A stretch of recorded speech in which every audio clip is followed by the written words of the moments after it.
تو ناظرین، ملتان میں گورنر اسٹیٹ بینک جمیل احمد کا ایگریکلچر کریڈٹ ایڈوائزری کمیٹی سے خطاب ہو رہا ہے. آئیے آپ کو براہ راست دکھاتے ہیں. جو گروتھ تھا اس میں اور 2.5% گروتھ ان GDP. اس سال جو ہے وہ ابھی پہلے کوارٹر کا جو ریزلٹس ہے وہ اس میں تھوڑی کمی آئی ہے اور یہ 0.9% تھا.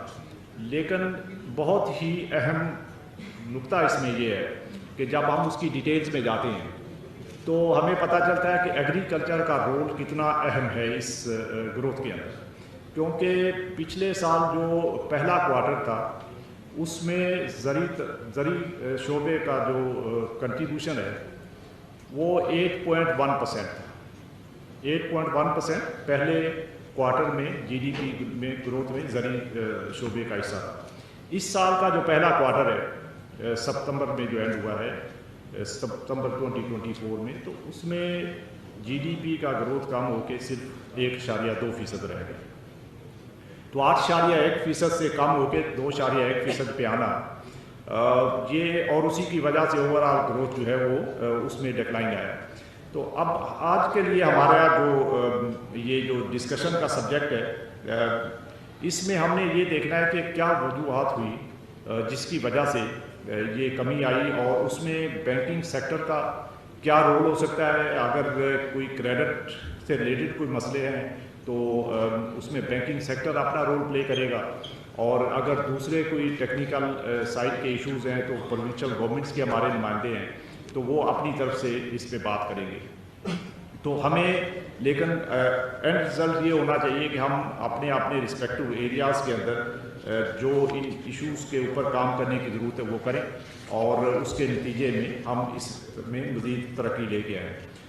تو ایک تو اگر آپ اس کی امپورٹنس کی بات کریں تو ابھی ہم نے دیکھا ہے کہ یہ جو زرعی شعبے کے اندر اور اس سے جڑی ہوئی جو اور ریلیٹڈ شعبے ہیں اس کا ہماری اکانومی کے اندر ایک تو فوڈ سیکورٹی کے پرسپیکٹو سے بہت رول ہے، اور دوسرا ہماری جو برآمدات ہیں اس میں اس کا بڑا جو ہے وہ کنٹریبیوشن ہے. تو برآمدات کی جب بات کرتے ہیں آپ تو ہم نے دیکھا ہے کہ ابھی ریسنٹلی جو ہے ہمارے فوڈ ریلیٹڈ جو آئٹمز ہیں اس کی گروتھ جب ہوئی اس کا ایکسپورٹس کے اندر کنٹریبیوشن بڑھا، تو اس کے نتیجے میں جو ہمارا اوور آل ایکسپورٹس ہے وہ بھی اس کے اوپر پازیٹیو امپیکٹ آیا. اس میں آپ رائس کی بات کر لیں جو ہمارا leading export one of the leading exportable item ہے.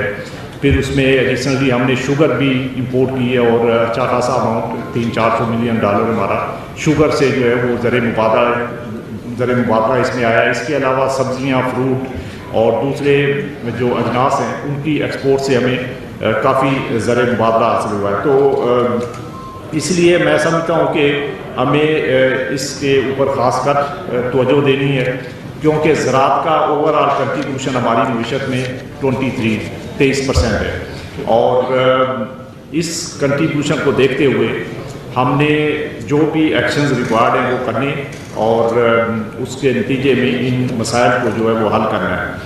میں آپ کو 3 میجر مسائل کی طرف آپ کی توجہ دلوانا چاہتا ہوں اور اس کے بعد پھر ہم اس کو ڈسکشنز کا آغاز کریں گے. پہلے نمبر کے اوپر جو ہے وہ جو ماحولیاتی تبدیلی کے چیلنجز سے نمٹنے کے لیے ٹارگیٹڈ حکمت عملی کو اپنانا تاکہ نقصانات کم کیے جا سکیں اور ریزیلینس بڑھائی جا سکے زراعت کے شعبے کی، اور اس مقصد کے حصول کے لیے کلائمیٹ سمارٹ جی تو ناظرین، ملتان میں گورنر اسٹیٹ بینک جمیل احمد کا ایگریکلچر کریڈٹ ایڈوائزری کمیٹی سے خطاب ہو رہا تھا.